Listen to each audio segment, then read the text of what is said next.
topic one will be mental health. So this is an issue that's been in the news, and everybody says mental health, it's a big issue. We really want to concentrate on mental health. What does that mean? I mean, it ranges from substance abuse and cognitive issues in young children to loneliness, depression, suicide, and lack of care based on access. So it bridges this whole range of different things. But what are the number one pressing issues that we should be defining? Like, how do we define the problems of mental health? Talk about mental health. How does that show up in your clinical specialty? What does that look like? Ed, I saw you unmuted. Do you have a comment? Well, I'm here. Ed and I are on as one person. And I think that one of the issues in mental health always has to do with how it's affecting a particular family or an individual. So that becomes the overriding factor in importance. So when you ask what are the questions about mental health, it's quite complicated because industry-wide, having people work remotely and the ramifications of that are quite different than families that might be dealing with autistic children or individuals who are depressed. So, I mean, it's so broad. I think that before we have the Impact Conference, you might want to consider narrowing down what we're going to be evaluating. So what are those top three for you? Karen, if you were to say, here are the biggest three, what would you put out there? Well, I certainly think that I would want to consider the impact of the pandemic on women and women's issues. I think that juggling working and managing childcare is very complicated and has caused a great deal of depression and anxiety. So that's one, and that's very broad because that can almost encompass all three. I think there's also, with the pandemic, the increase in substance abuse needs to be discussed. And on a different level, I think that it's always important to just discuss in general. One of my biggest things is helping women deal with childcare issues, and I don't think there has been any startup. I've spoken to many individuals about trying to create a startup that deals with childcare issues, but that has not happened to date. Ooh, I could introduce you to a couple, but I appreciate the issues that you brought up. Thank you. Okay. I'm going to move on to Paul. Paul, you had your hand up next. Go ahead. Yes. Thank you very much. This is a very, very wide and deep and very serious subject. And especially now with the COVID pandemics, it just showed how the medical community all over the world is brittle and exposed to these stressors. It is called burnout. It is called depression. It is called I had enough. The issue is a lot of people, I even defined some years ago like a AAA, anesthesia, alcohol, anonymous. Everybody's talking, nobody's doing nothing. Excuse me. So with all these very talented people with artificial intelligence, I would rather narrow this whole, like one lady before me said, it's very wide subject. I would narrow it to the medical specialty, to the medical field in different specialties to gather as many data as possible to see, first of all, the roots and then ways to deal with that. Because with so many big data, I think it wouldn't be very difficult to get these issues. And maybe we can do something. First of all, treat yourself in order to treat your patients. I think this should be the line. You can't serve from an empty cup, I like to say. Paul, absolutely. Tell me from your perspective, what are the top three issues in this field? People are tired, people are overworked, and they don't have time to read enough for their own specialty. Okay, so you're talking about clinicians specifically. Exactly, yes. Okay, very good. All right, Ray, I'm going to move on to you. Tell me what your thoughts are. Go ahead. Certainly, as a sports medicine doctor, popular that we're hearing about in the media, but certainly is a big issue is CTE, and traumatic brain injury from athletics, and not just the impact that it has on professional athletes, but the impact that it has on youth sports and willingness of parents to allow their children to participate in contact sports. So I know there have been several companies that have gone through Angel MD that have developed protective gear, and certainly the research aspect that goes into all the issues that surround brain injury and CTE. Great. Thank you so much, Ray. I always said, I probably shouldn't repeat this, but I only have one child and it's a girl. And I was glad I didn't have a boy because I love football. And it would have been a very hard decision for me to make whether my child was going to play football. If he wanted to, it would have been hard. I hear you. I'm right there with you. Robin, I see your hand up. Let me just unmute. So the one thing I wanted to bring up is with mental health, the stigma associated, it should be categorized or rebranded as wellness or neuroscience. And so the impact really is in neuroscience, where people are developing methods to quantify or actually have evidence to support, a lot of the treatments. And then over time, what's happened is there's a lot of myths or false beliefs associated with some of the research, and so the research needs to catch up on new methods. One area is behavioral science. So in certain health settings, they use behavioral health for changing behavior, but you can use it for changing behavior for providers in the day-to-day versus you can use it for treatment on patients. So those are just some general comments. Thank you. I would add, and we're going to wrap up this topic because we need to move on to the second one, but the fact that in probably my 20 years of practice, the one thing that's changed more than anything is the number of kids and adolescents who come in complaining of anxiety or depression on a daily basis is absolutely huge. And our lack of available providers to help these folks. I think those are two really big issues that are out there that really somehow need to be addressed. And I know telehealth has helped, but we are not there yet. So Mike, I'm going to let you introduce. Can I chime in for 1 second? Sure.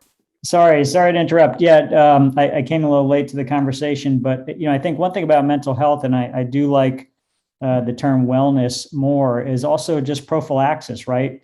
People typically don't seek help until the problem has already happened.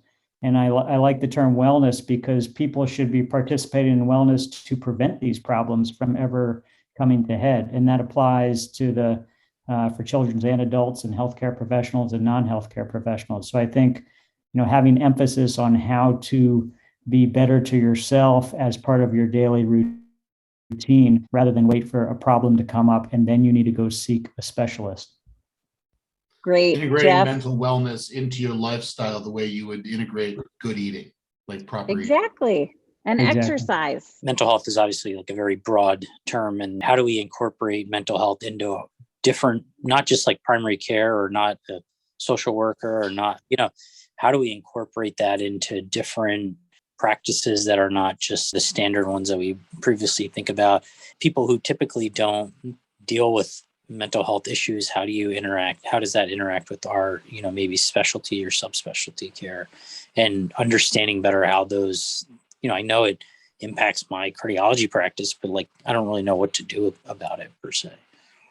I love that question. I think that's actually a fantastic question. Coming from a primary care position, I look at it and I think, you know what, the more we can get every healthcare provider engaged in not only identifying what meets criteria for a diagnosis for depression and or anxiety and or whatever else you might look at, that their congestive heart failure that they're seeing you for is enough for them probably not to be in a great state of mind. And then you add a pandemic on top of that. And you're right. I look at the baseline anxiety level and how much that has elevated the amount of depression and anxiety across the board. And it's pretty amazing. So I love how you're thinking. Bob.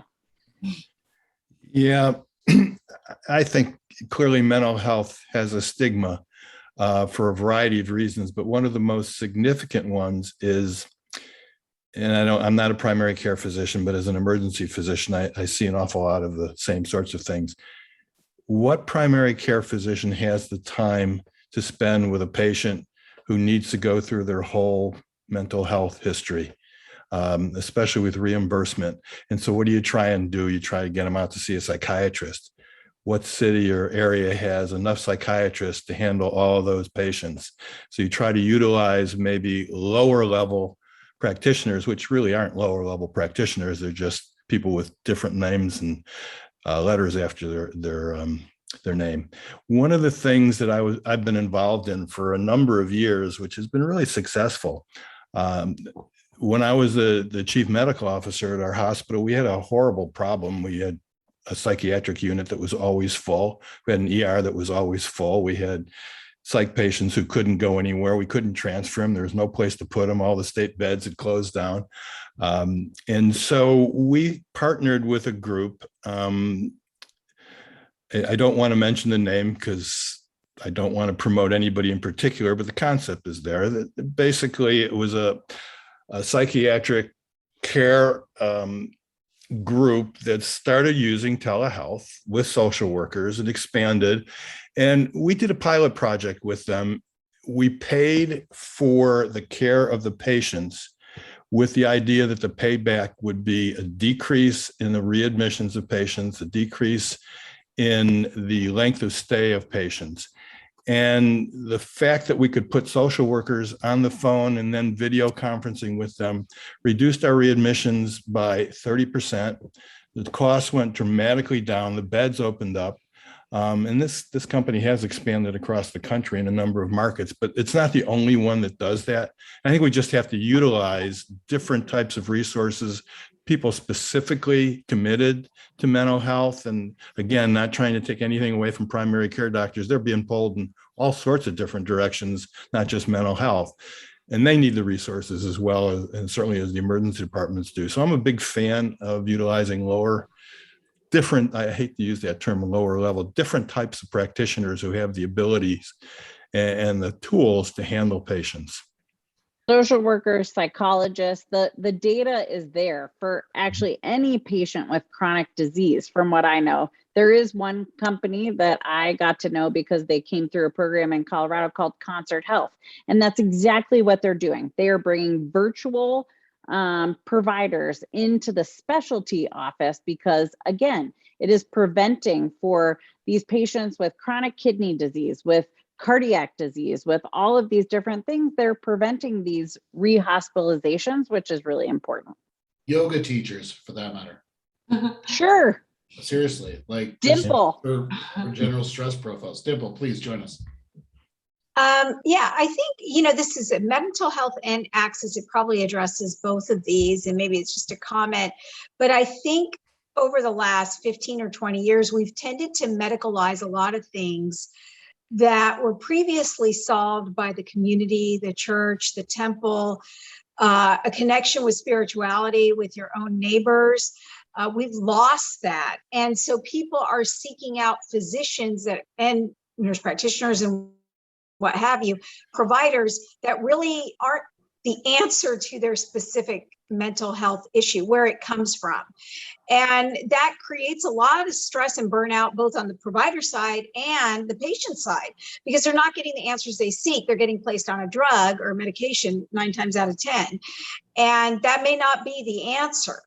When you look at social media, you look at and COVID just put all this stuff on steroids in terms of isolation and lack of sense of community. And that's why we're seeing so much more mental health crisis, especially in children.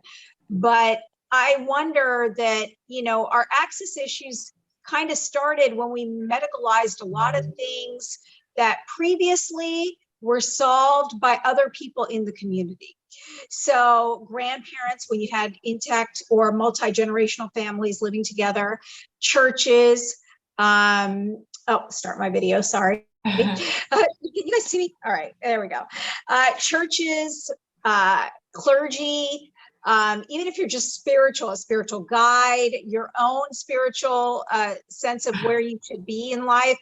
And so I have a problem with telling everybody that has experiencing, I mean, obviously, if you're experiencing severe depression, anxiety, you need some clinical help.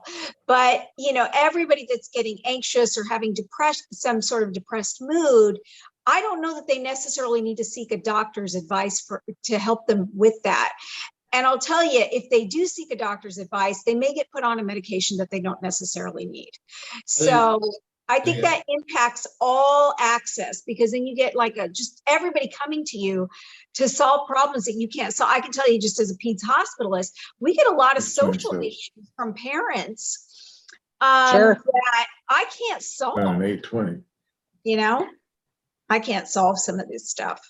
Yeah, no, I think those are great points. And I would call it connection, right? It's connection versus our current digital disconnectedness of society, in my mind. And the other thing that you bring up, or at least I would like to extend or expand on your point of how many primary care providers and or specialists and or any physician, right? How many of us were prepared to be therapists and or psychiatrists? Most of us were not. Right. And so these are things that we did not get in training. We have had to learn as we've gone through the practice over time. I mean, I feel like, again, probably in the last 5 years, I've done more mental health than almost anything else, because those are the problems that are being presented on a regular basis. Any other thoughts? So thank you, everyone, for joining us tonight.